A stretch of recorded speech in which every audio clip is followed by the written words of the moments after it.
original audio drama from the Questors Theatre.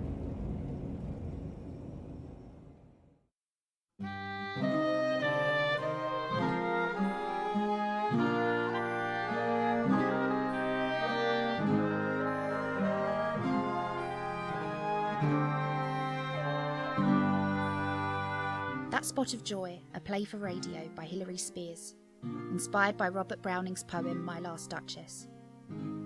The year is 1564. We are in Ferrara in Italy, in the grounds of a villa owned by a wealthy family. So, the day dawns. A great day.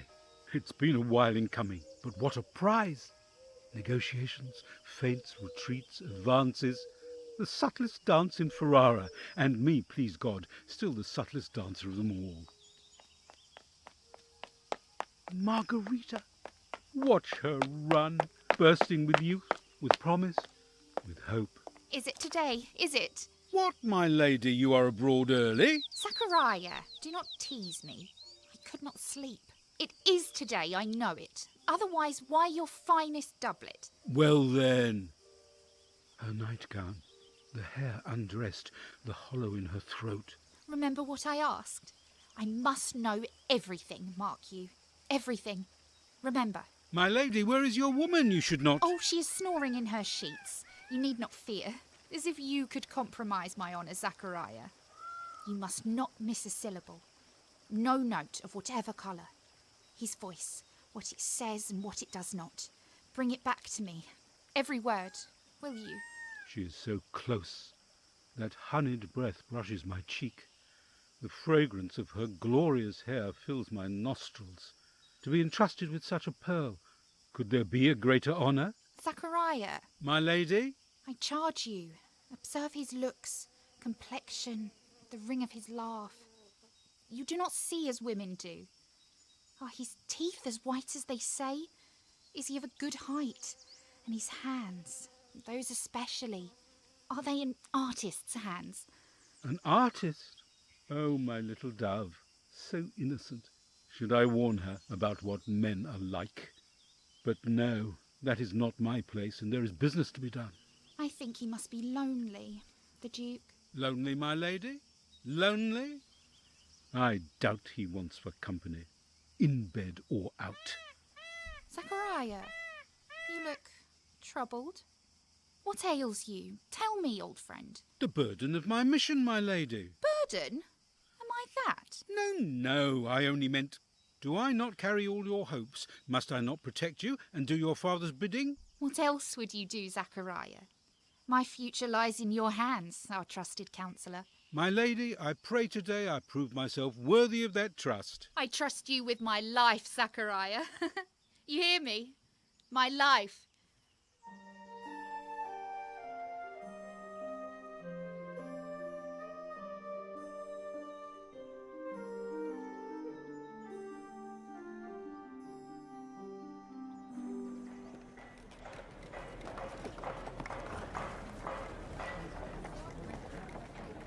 Beautiful, is it not? Efrayim, is it you? Oh. The Duke is building us Elysium, and his memorial, another. His pockets, they say, are inexhaustible. God keep his grace. We above all others owe him much. It is a debt we carry to the grave. How are you, dear friend? Oh, surviving. Well, we're good at that, are we not? No, but you, look at these clothes. You are more than surviving, I think. Is what they whisper true? What do they whisper?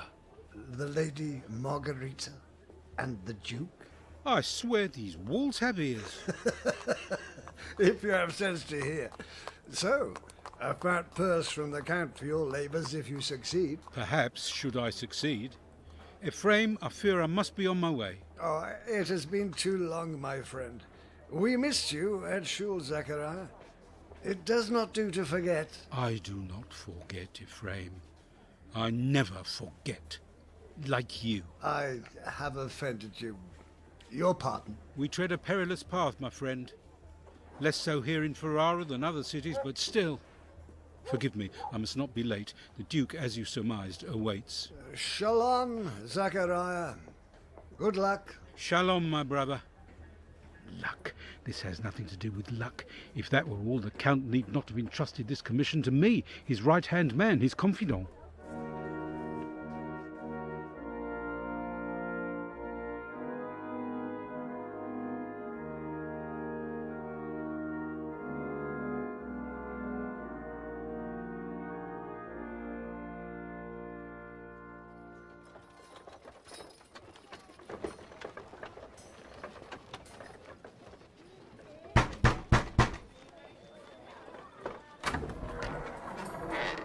You are expected, sir.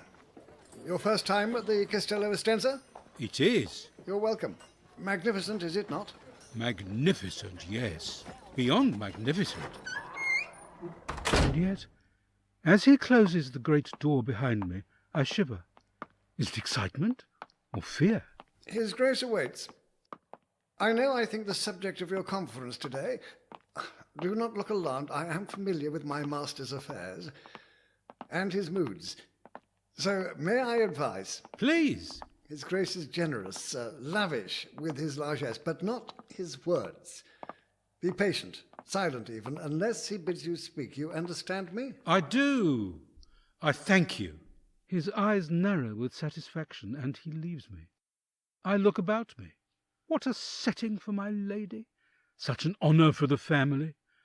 Soaring marbled statuary surrounds his fabled treasure, the Bellini, the feast of the gods in colours that defy belief, surpassing any description I have ever heard. In the corner of the painting I catch sight of the satyr Pan, tiptoeing away to pursue his mischief, and once more I shiver.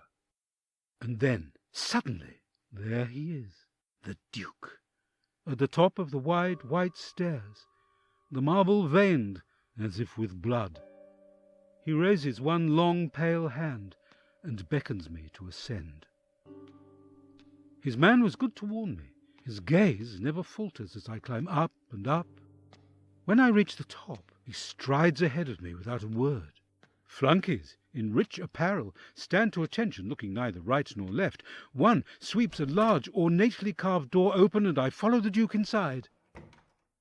We are alone, sealed in silence. The Duke crosses the room without a sound to a corner where two candles flicker, throwing grotesque shadows. He beckons me to follow. Something irrational, something akin to dread assails me. We stand before a velvet curtain from which hangs an ornate tassel threaded with gold. He cups it in his hand. He pulls the cord. Oh! That's my last Duchess, painted on the wall, looking as if she were alive. My very thought. We might be looking at her through a window. So lifelike, so exquisitely alive is the image. What artistry! Fra Pandolf the painter is rightly revered. I call that piece a wonder now. Fra Pandolf's hands worked busily a day, and there she stands. Will please you sit and look at her. His voice curls around me like a caress, its rhythms inviting me into his confidence. I think, astonished, why he speaks in verse. But why would he not, who spends his leisure as an equal with poets? None puts by the curtain I have drawn for you, but I. I am honoured then, my lord. The words slip out before I can stop them. His eyes flare for an instant, and I think, oh, Zaccharia, take care, were you not warned? For my master, I mean, your grace, not myself, of course. I wait, my heart thudding. At length he nods, and I look again at the painting. My last Duchess, an odd turn of phrase. The words snag as I take in the beauty before me. Grave, yet with a hint of a smile, as if she nursed a secret, this Lucrezia di Medici. So young, young as my lady, her hand to her breast, fingering a jewel that lies there nestled in her rich black gown. Full lips, as if bruised by, yes, passion. He mutters something I barely catch. That pictured countenance, the depth and passion of its earnest glance. I start that he should use the very word that sprang to my mind, passion. And then he turns to look at me as though he can read the question forming in my brain. What does that look mean? I remember what his man said, and this time I held my tongue. How such a glance came there so, not the first are you to turn and ask thus. Ice runs down my spine. I had not asked, not aloud anyway. He looks back at the painting, and I hear again, my last duchess, as one might speak of a servant, a hound, but a wife? I think of my lady, hopeful, heartful, helpless. The air in that gorgeous chamber thickens, anger stirs. When next he speaks, his voice is hard. Sir, 'twas not her husband's presence only called that spot of joy into the duchess's cheek. Perhaps Fra Pandolf chanced to say, her mantle laps over my lady's wrist too much, or paint must never hope to reproduce the faint half-flush that dies along her throat. Such stuff was courtesy, she thought, and cause enough for calling up that spot of joy. His mimicry is vicious. The artist might almost be in the room, smocked, paint bespattered. So, I think, this is the cancer within your soul. This is your torment, the chink in your ducal armour. Jealousy. Thus are we all reduced to beasts, caught in the traps of our mistrust. The more the lady doth protest, the more flares that flickering flame of suspicion, and who is to say without reason? I recognize his pain. I nod, but inwardly I plead, enough, I do not want this burden. She had a heart, how shall I say, too soon made glad, too easily impressed. She liked whate'er she looked on, and her looks went everywhere. Too soon made glad? Like my lady, ever laughing, ever laying a careless hand upon a sleeve. Sir, 'twas all one. He flushes, and for one instant I feel his pain. Duke or commoner, Christian or Jew, we are all alike under the skin. For all his monuments, palazzos, statues, he cannot have what he craves, devotion. Were we not distanced by our stations and our faiths, I might reach out my hand in comfort. He speaks again, the words fast and ragged. My favour at her breast, the dropping of the daylight in the west, the bough of cherries some officious fool broke in the orchard for her, the white mule she rode with round the terrace, all and each would draw from her alike the approving speech, or blush at least. She thanked men, good, but thanked somehow, I know not how, as if she ranked my gift of a 900-years-old name with anybody's gift. Oh, what impotence is here! His eyes narrow, hands make fists as the dam of his rage bursts. But he heeds me not, alone as he is with this serpent jealousy, coiled for ever around his heart. Who'd stoop to blame this sort of trifling? Even had you skill in speech, which I have not, to make your will quite clear to such a one and say, just this or that in you disgusts me. Here you miss, or there exceed the mark. And if she let herself be lessoned so, nor plainly set her wits to yours, forsooth, and made excuse, e'en then would be some stooping, that I choose never to stoop. Oh, sir, she smiled, no doubt, whene'er I passed her. But who passed without much the same smile? I choose never to stoop.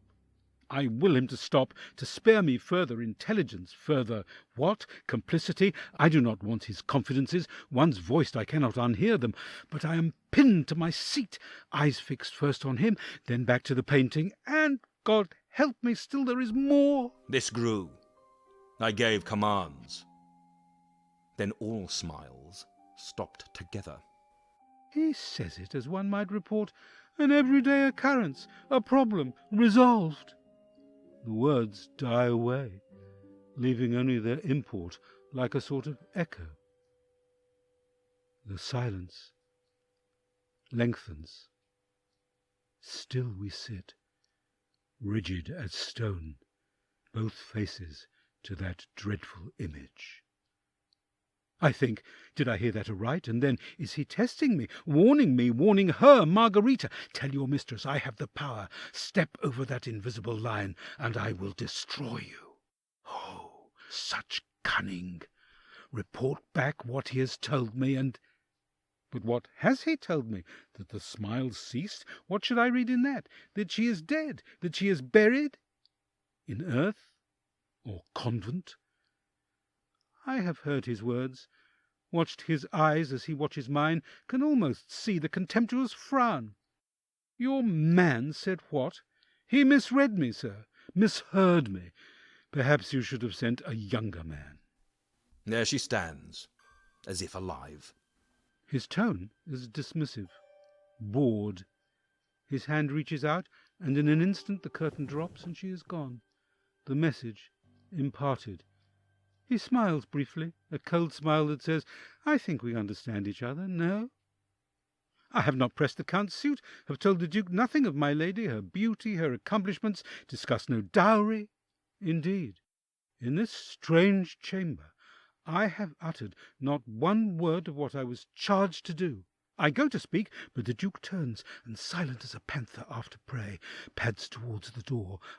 I have missed my mark. Will please you rise? We'll meet the company below, then.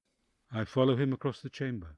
As we approach, the door is flung open by unseen hands.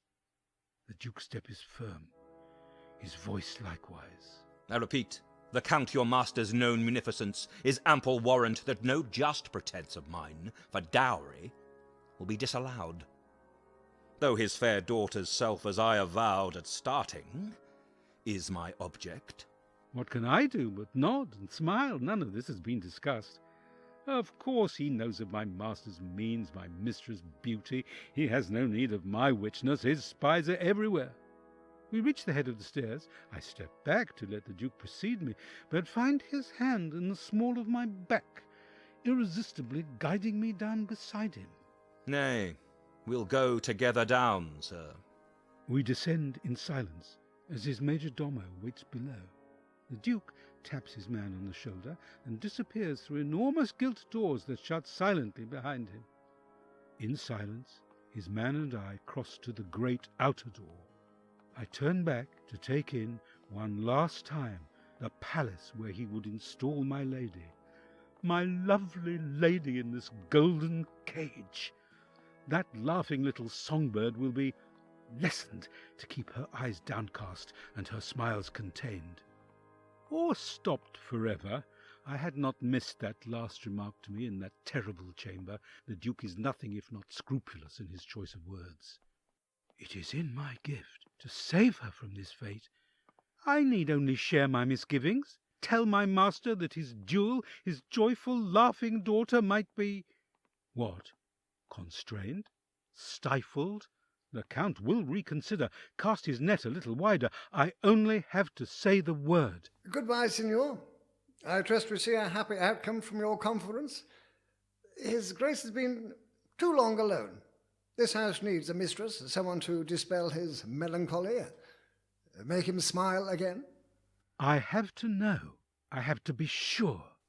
Sir, were you in his service when the Duchess... I have served his Grace for over 15 years. There is no man more generous in his affections, especially to those whom others scorn, worse, persecute.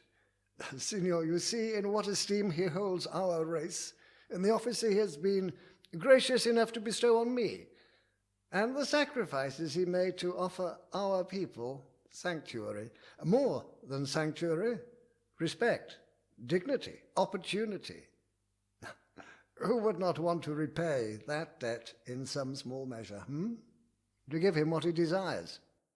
I think of Efraim's words, of the weight of all the history of my tribe, the safety of this city, afloat in a sea of dangers.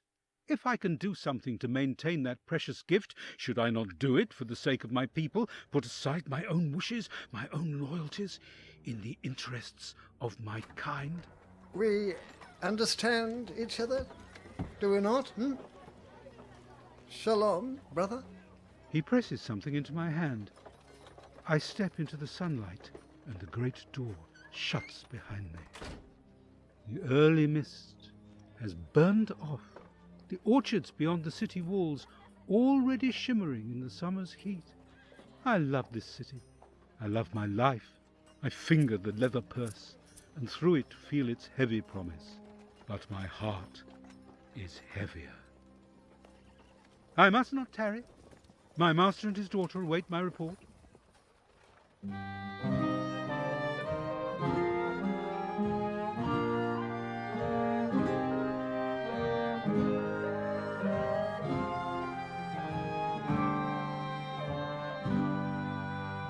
In That Spot of Joy by Hilary Spiers, the Duke was played by David Erdos. Zaccharia was played by Paul Collins. Margherita was played by Jordan Fowler. Efrayim and the Major Domo were played by Robert Baker Glenn. Original music was composed by Oleta Haffner. The assistant director was Stuart Watson. The sound designer and engineer was Martin Choules. The play was directed by Peter Gould. This was an original audio drama from the Questors Theatre.